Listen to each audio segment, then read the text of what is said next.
Hello everyone, welcome to Ali study circle. Hope आप सब ठीक होंगे, अच्छे से होंगे। तो जैसा कि आप सबको पता है हमारा रीऑर्गेनाइजेशन एक्ट के बारे में हम डिस्कस कर रहे हैं डिटेल में। तो आज जो हमारा पार्ट रहने वाला है रीऑर्गेनाइजेशन एक्ट के रिलेटेड, वो हम पार्ट थर्ड करने वाले हैं, जिस पार्ट का नाम है काउंसिल ऑफ स्टेट, जो बेसिकली डील करता है लेजिस्लेचर के साथ, है ना। जो जे की बात अगर हम करेंगे, जे का जो लेजिस्लेटिव असेंबली रहेगी, ठीक है, उसके रिलेटेड, और यूनियन गवर्नमेंट के जो पावर्स रहेंगे, जो उन्होंने कुछ यहाँ पे तब्दीलियाँ करी हैं, उनके बारे में ये पार्ट डील करता है। तो सबसे पहले इसमें जो सेक्शन 8 आता है, सेक्शन 8 क्या करता है? Amendment to the fourth schedule of Indian constitution. अब फोर्थ शेड्यूल क्या है? जो इंडियन कॉन्स्टिट्यूशन का शेड्यूल फोर्थ है, वो राज्यसभा के रिलेटेड है। यानी राज्यसभा के जो मेंबर्स होते हैं, हाउस ऑफ स्टेट जिसे बोलते हैं, ठीक है, रिप्रेजेंटेशन ऑफ स्टेट्स, तो उसके रिलेटेड यहाँ पे अमेंडमेंट की गई है फोर्थ शेड्यूल में, ठीक है, जिसमें जे को कितने मेंबर्स हैं? राज्यसभा के 4 मेंबर्स दिए गए और लोकसभा के 5, वो हम आगे वाला उसका अलग सेक्शन है, ठीक। तो सेक्शन 9 जो है, वो है एलोकेशन ऑफ सिटिंग मेंबर्स। जो 4 सिटिंग मेंबर्स हैं राज्यसभा के, वो कंटिन्यू रहेंगे। जब रीऑर्गेनाइजेशन एक्ट एप्लीकेबल हुआ था, यानी अक्टूबर में 2019 में, तो जो उस टाइम पे राज्यसभा के मेंबर थे, वो एज इट इज़ रहेंगे, उनको हटाया नहीं जाएगा, ठीक है। सेक्शन 8 और 9 मैंने आपके साथ डिस्कस की। सेक्शन 10 क्या है? Representation in the house of people, यानी कि लोकसभा के कितने मेंबर्स रहने वाले हैं? जे 5 जे मेंबर्स रहेंगे, जे के, और 1 लोकसभा सीट दी गई है लद्दाख यूटी को, ठीक है।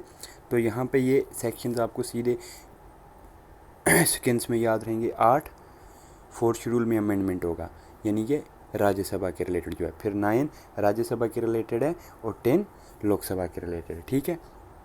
सेक्शन 11 जो है, वो है डिलिमिटेशन ऑफ पार्लियामेंट कंस्टिट्यूंसीज। अब जो डिलिमिटेशन ऑफ पार्लियामेंट कंस्टिट्यूंसीज है, देखिए इसके बेसिकली क्या है, मैं आपको थोड़ा बैकग्राउंड इसका दे देता हूँ।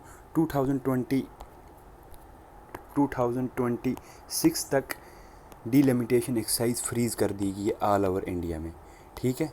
लेकिन जे में ये हुई, डिलिमिटेशन हुई, असेंबली कंस्टिट्यूंसीज की भी हुई, और जो पार्लियामेंट कंस्टिट्यूंसीज थे, उनको भी रीअरेंज किया गया, उनकी बाउंड्रीज़ को रीअरेंज किया गया। इसीलिए जब डिलिमिटेशन कमीशन, अब बेसिकली क्या होती है, पहले मैं आपको बोलता चलूँ, ये जो पॉपुलेशन के बेसिस पे असेंबली या पार्लियामेंट कंस्टिट्यूंसी को रीअरेंज करते हैं, ठीक है।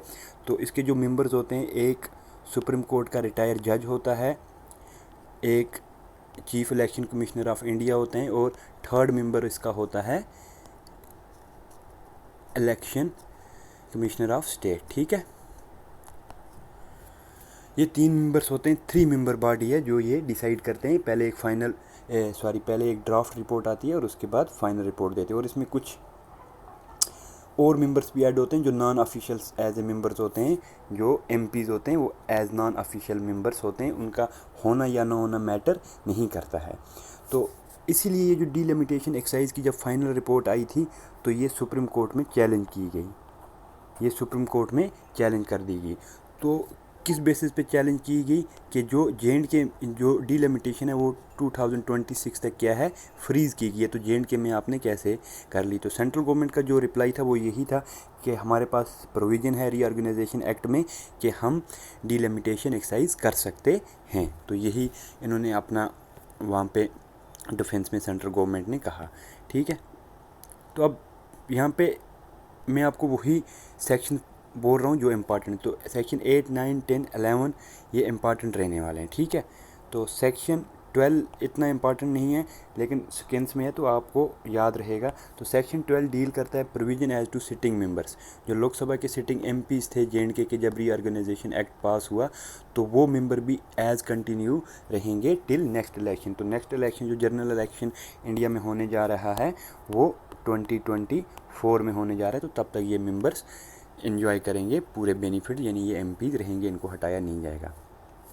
Section 13 the most important section, ये क्या बोल रहा है कि आर्टिकल 239 ऑफ इंडियन कॉन्स्टिट्यूशन है, वो एप्लीकेबल होगा अब जे में।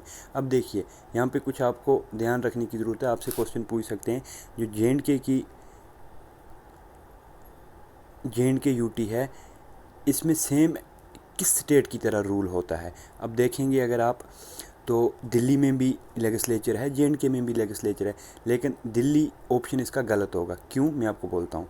दिल्ली में जो है, दिल्ली को आर्टिकल 239AA के तहत रूल किया जाता है, ठीक है, 239AA के तहत, जिसमें क्योंकि 90 में, मुझे पूरी डेट अभी याद नहीं आ रही, आई थिंक 1992 में एक अमेंडमेंट किया गया था जिसमें दिल्ली को national capital territory of India declare किया गया था और 239AA का एक प्रोविज़न डाला गया था इसके तहत। अब JNK का अगर आप देखेंगे, JNK का रूल किस UT के साथ मैच होता है, तो ये पौंडुचेरी आपकी रहेगी जो 239A है, ठीक है। इसी तरह अगर आप चंडीगढ़, दमन, दीव, दादर नगर हवेली की बात करेंगे तो वहाँ पे कौन सा आर्टिकल होता है, वहाँ पे 239, बस इतना आपको याद रखना है, 239। और लद्दाख में भी यही रहता है, UT विदाउट ए लेजिस्लेचर, ठीक है। तो ये यहाँ पे इम्पॉर्टेंट पॉइंट है, ये आपको याद रखने की ज़रूरत है। इसके बाद सेक्शन 14 है। सेक्शन 40 बेसिकली डील करता है legislative assembly of JNK state. तो जो लेजिस्लेटिव असेंबली होगी उसकी कितनी सीट्स रहने वाले हैं उस बारे में ये सेक्शन डील करता है, सेक्शन 14। जो पहले हमारी लेजिस्लेटिव असेंबली थी उसमें 107 सीट्स थे, जो स्टेट की लेजिस्लेटिव असेंबली थी, ठीक है। उसमें जो 24 सीट्स थे वो POK के लिए वैकेंट रहते थे, ठीक है। जो हमारा एरिया पाकिस्तान के पास है, 24 सीट्स उसके लिए वैकेंट रहते थे। लेकिन इसमें एक प्रोविज़न डाला गया सेक्शन 14 में, जिसमें ये कहा गया कि अगर हमें ज़रूरत पड़ेगी हम इसको रीऑर्गेनाइज़ करेंगे, हम टोटल सीट कितनी कर देंगे, 114, कितनी कर देंगे, 114, यानी 7 सीटें बढ़ा देंगे। और ये 7 सीटें इन्होंने बढ़ाई भी, 6 जम्मू रीजन में और 1 कश्मीर रीजन में इन्होंने सीटें बढ़ाई। तो इस पर भी चैलेंज हुआ, वही प्रोसीजर गवर्नमेंट ने वही रिप्लाई दिया सुप्रीम कोर्ट में, जो मैंने आपके ऊपर साथ डिस्कस किया कि हमने ये प्रोविज़न ऑलरेडी रखा हुआ है, तो इसलिए ये है। तो अब जो प्रेजेंट में सीटें हैं वो कितनी हैं, 114 सीट्स हैं JNK की, ठीक है। तो इसमें से 90s पे इलेक्शन होंगे JNK में और 24 वैकेंट रहेंगी किसके लिए, POK के लिए। सेक्शन 14(6) ये मैंने सब सेक्शन डाला है, ये क्यों इम्पॉर्टेंट है। Seats for ST and SC shall be reserved in the assembly. ये एक इम्पॉर्टेंट यहाँ पे आपके लिए। देखिए, जब JNK स्टेट थी तो कोई रिजर्वेशन नहीं थी असेंबली में किसी के लिए, ना ST के लिए, ना SC के लिए, ना ही वुमेंस के लिए, ना किसी और के लिए। तो लेकिन अब इसने रीऑर्गेनाइजेशन एक्ट ने क्या किया है, इनके लिए रिजर्वेशन रखी और डिलिमिटेशन कमीशन ने रिजर्वेशन इनकी मंजूर भी कर दिया, जिसमें 9 सीट्स ST के लिए रिजर्व किए गए हैं और 6 सीट्स SC के लिए रिजर्व किए गए हैं, ठीक है।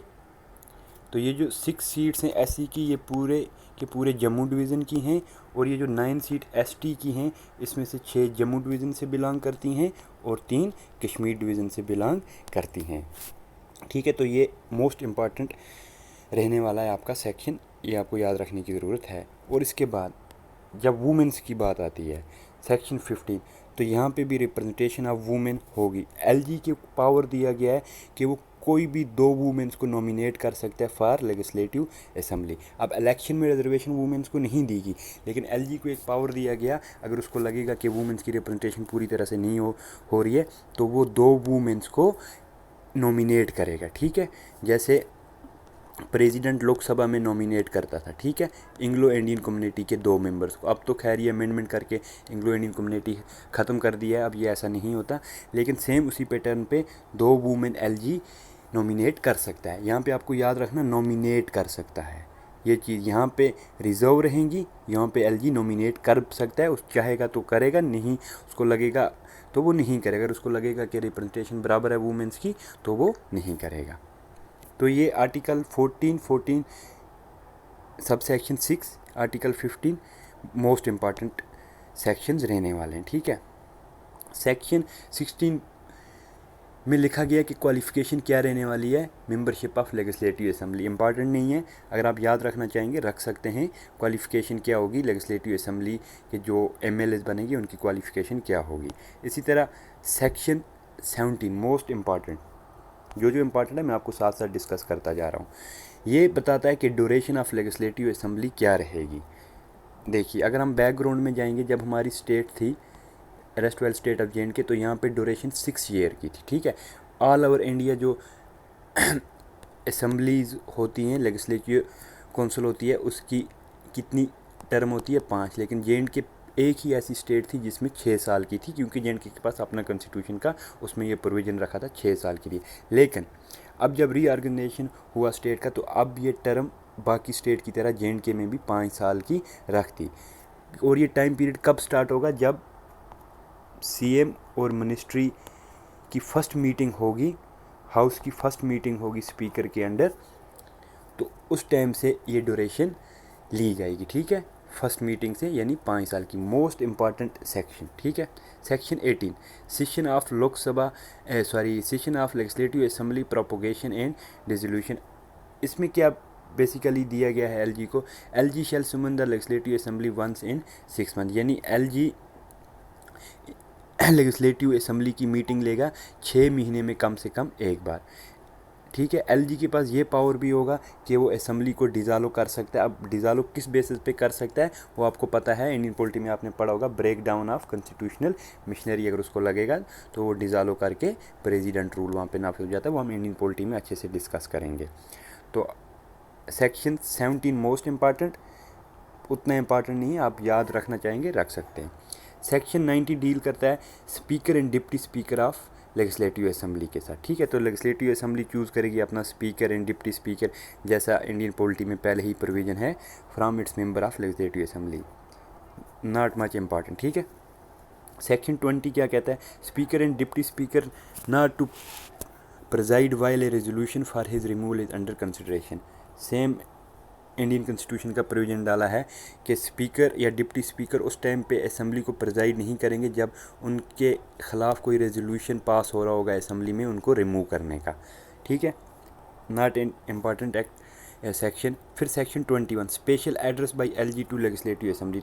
ये मोस्ट इम्पॉर्टेंट, जो स्पेशल एड्रेस एलजी कर सकता है लेजिस्लेटिव असेंबली को, तो वो पावर उसको किस में दिया गया है? सेक्शन 21 में। सेक्शन 22 कहता है rights of minister and advocate general, इतना इंपॉर्टेंट नहीं है। सेक्शन 23 क्या बोलता है? Right of LG to address and send message to legislative assembly, ये भी उतना इंपॉर्टेंट नहीं है आपके लिए। सेक्शन 24 बेसिकली बोलता है कि ओथ एंड एफर्मेशन जो लेजिस्लेटिव असेंबली के मेंबर्स एमएलएज की होगी, उनका क्या तरीका होगा, वो इसमें डिस्कस किया गया है। ठीक है, ये आपके लिए इंपॉर्टेंट रहने वाला, याद रखिए। सेक्शन 25 डील करता है कि असेंबली में जो वोटिंग का प्रोसीजर होगा किसी भी बिल पे, जब वोटिंग होती है डिस्कशन के बाद, उसके रिलेटेड। ठीक है, तो ये दोनों आपके लिए इंपॉर्टेंट नहीं है। बाकी अगर जिसको याददाश्त ज़्यादा तेज़ है, जिसकी मेमोरी पावर ज़्यादा है, वो याद रख सकता है, तो कोई इस पे बार भी नहीं है। तो लेकिन इतने ज़्यादा इंपॉर्टेंट नहीं है, एक्सपेक्टेड नहीं है यहाँ से क्वेश्चन आना। तो जिस जिस सेक्शन से एक्सपेक्टेड है वो मैं आपको साथ साथ बोलता जा रहा हूँ।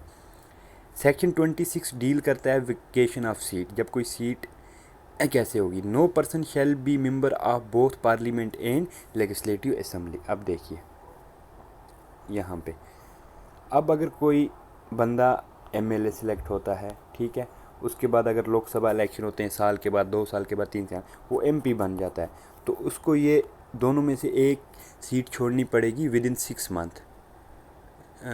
मुझे पूरा अभी याद नहीं आ रहा है, मैं आपको यहाँ पे बोल नहीं सकता विद इन 6 मंथ है इसका पीरियड या कितना है, सॉरी फॉर डैट, मैं अगली क्लास में आपको बोल दूँगा। लेकिन उसको एक सीट वेकेट करनी पड़ेगी, यानी वो एक, या वो एमएलए रह सकता है या वो एमपी रह सकता है। ठीक है, एमपी राज्यसभा का या लोकसभा का, दोनों इसमें आते हैं। ठीक है, सेक्शन 26 आपके लिए इंपॉर्टेंट रहने वाला। इसी तरह सेक्शन 27 भी इंपॉर्टेंट रहने वाला है। ये बताता है disqualification of membership of legislative assembly. कोई एमएलए है, उसको अगर डिसक्वालीफाई की जाएगी उसकी मेंबरशिप, वो किस बेसिस पे की जाएगी, वो इसमें डिस्कस किया गया है। ठीक है, मोस्ट इम्पॉर्टेंट जो है वो ये है disqualification on ground of defection. जो डिफेक्शन आपको पता है कि एक पार्टी से दूसरी पार्टी में जाते हैं। ठीक है, जैसे वो एक इसके प्रोवर्ब मशहूर हुआ था, आया राम गया राम।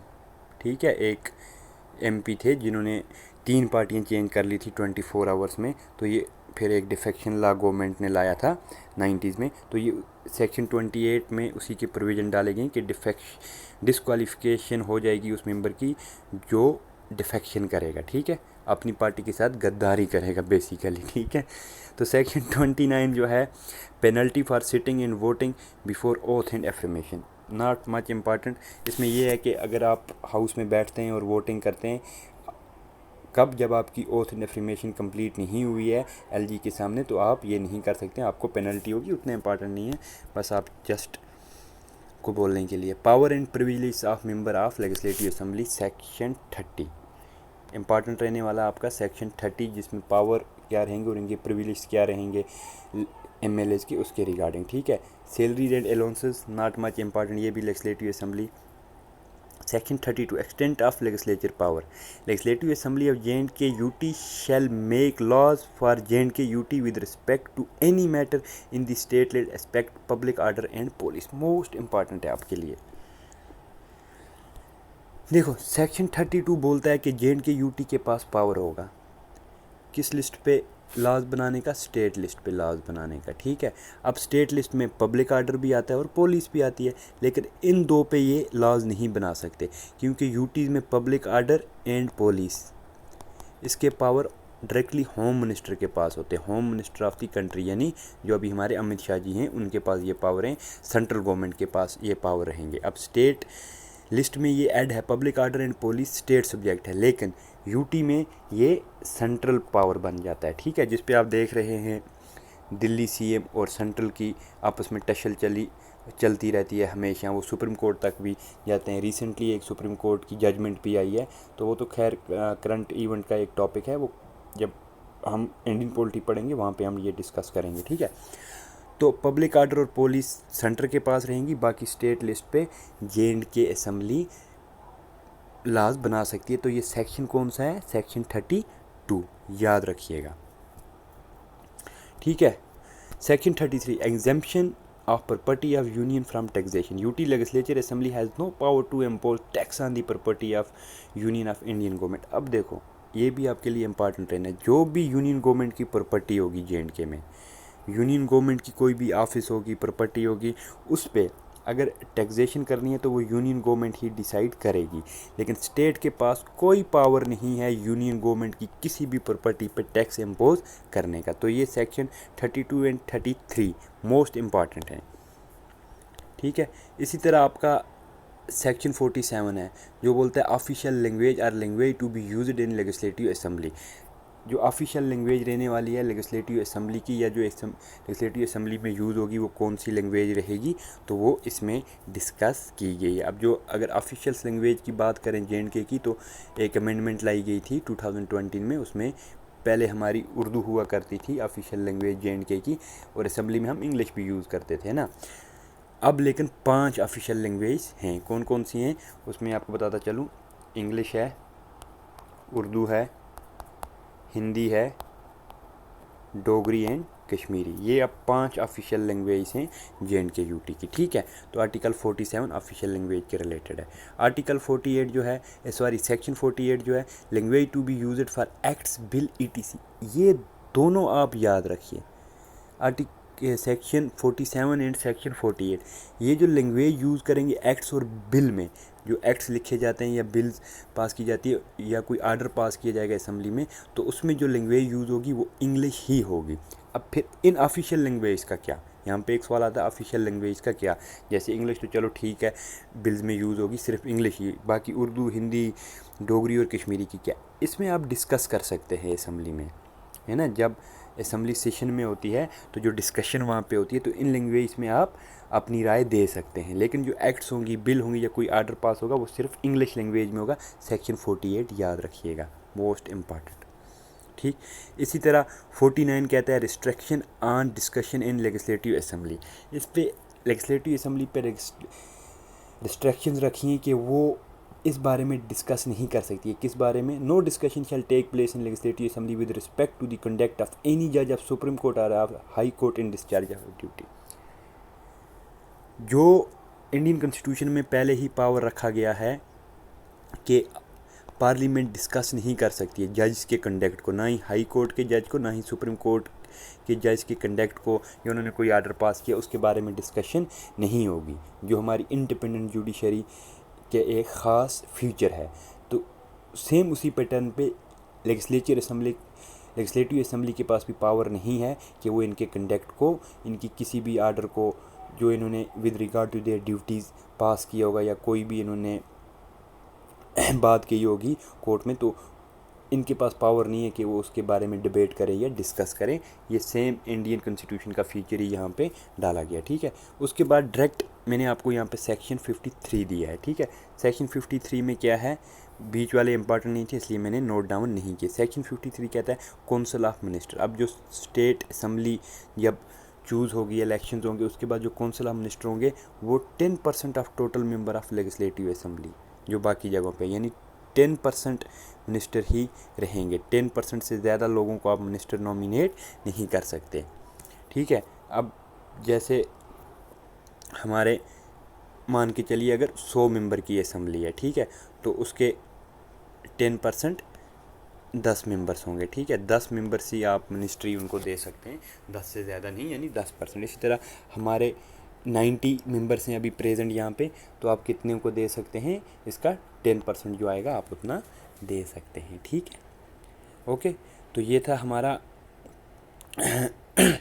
पार्ट जो हम डिस्कस कर रहे थे थर्ड। तो पार्ट थर्ड हमारा ख़त्म हो गया। जो मैंने आपको पहले ही कहा था थोड़ा लंबा पार्ट है जिसमें ज़्यादा है, तो इसके साथ साथ पार्ट फोर्थ हम डिस्कस करेंगे। पार्ट 4 जो हमारा है वो administration of UT of Ladakh है ना। इसमें एक सेक्शन आपको याद रखना है, section 58, appointment of lieutenant governor to UT of Ladakh. अब यूटी ऑफ लद्दाख क्या है, विदाउट लेजिस्लेचर आपको पता है ना, कोई लेजिस्लेचर नहीं होगा, सिर्फ लोकसभा का एक मेंबर होगा, एक मेंबर, ठीक है।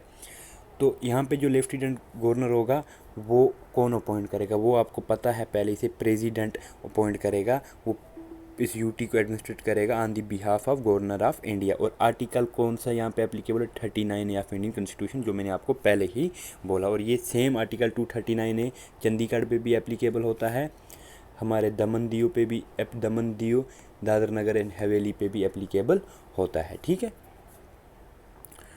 द प्रेसिडेंट में make rules and regulation for good governance under article 240 in Ladakh UT. अब अगर प्रेसिडेंट को कभी लगेगा कि गवर्नेंस में कोई इशू है या गवर्नेंस सिस्टम को बेहतर बनाने के लिए जो प्रेसिडेंट रूल बनाएगा वो आर्टिकल 240 के अंडर वो रूल बनाता है यूटीज़ के रिलेटेड, लद्दाख होगी, दमन दीव होगी, चंडीगढ़ होगी, तो वो आर्टिकल 240 ऑफ इंडियन कॉन्स्टिट्यूशन के अंडर से अपना पावर लेता है और रूल्स बनाता है उस यूटी के लिए।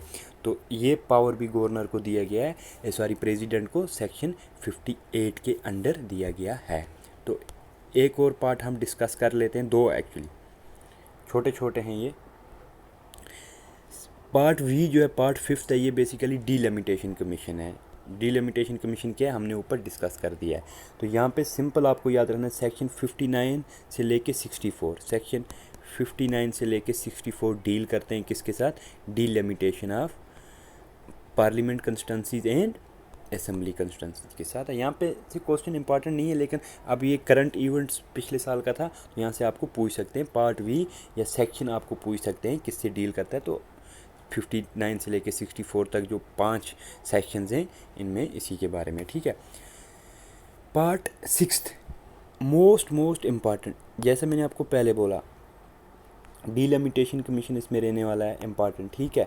इसी तरह कुछ और चीज़ें जो वुमेंस के रिलेटेड होती हैं वो इम्पॉर्टेंट होती हैं। एसटी एससी या किसी भी ट्राइब के रिलेटेड जो चीज़ होती है उसको हमेशा प्रेफरेंस दी जाती है कम्पिटिटिव एग्ज़ाम्स में। तो सेक्शन 65 क्या बोलता है, एप्लीकेबल ऑफ एससी आर्डर। जो एससी आर्डर जे में एप्लीकेबल किया गया था 1956 में, ठीक है। जो जे स्टेट ने through a presidential order pass हुआ था, तो थ्रो प्रेसिडेंटल आर्डर जे में भी एप्लीकेबल हुआ था। जो 56 इंडियन पार्लियामेंट ने पास किया था वो एप्लीकेबल रहेगा throughout UT of J and Ladakh दोनों में, ठीक है। इसी तरह सेक्शन 66 क्या बोलते हैं, एप्लीकेबिलिटी ऑफ एसटी आर्डर।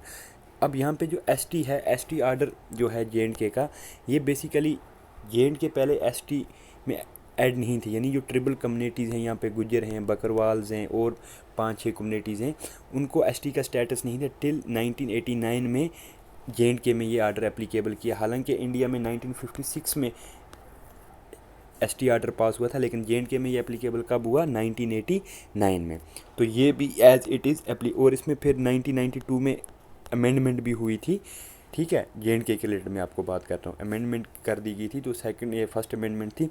तो ये जो सेक्शन 66 है ये एप्लीकेबल रहेगा दोनों यूटीज़ में। तो सेक्शन 65 एंड 66 आपको याद रखने की यहाँ पे ज़रूरत है। तो ये था हमारा आज का लेक्चर। होप आपने एंजॉय किया होगा। कल हम बाकी पार्ट्स देखेंगे। ये जो अगला वाला पार्ट है ट्रांजिशनल प्रोविजंस, ये इंपॉर्टेंट है। इसमें से JK PSI में के जो रिसेंट हुआ था दिसंबर में, उन पेपर्स में क्वेश्चन आए हैं इस वाले पार्ट से। लगभग 2-4 शिफ्ट्स में सिर्फ इसी पार्ट से क्वेश्चन पूछे गए थे। ठीक है, तो होपफुली आपने आज का लेक्चर एंजॉय किया होगा, आपको समझ आया होगा। जो हमारा डिटेल डिस्कशन रहता है, हमारा ये नहीं है कि हमने कंप्लीट करना है, हम ये चाहते हैं कि आप चीज़ों को समझें और आप चीज़ों को रिटेन कर पाएँ। ठीक है, तो अगर आपको हमारा लेक्चर पसंद आया, इस वीडियो को लाइक कीजिए, शेयर कीजिए और हमारे चैनल को सब्सक्राइब ज़रूर कीजिए। तो मिलते हैं हमारी कल की क्लास में, तब तक के लिए अपना ख्याल रखिए। खुदा हाफिज़, बाय बाय।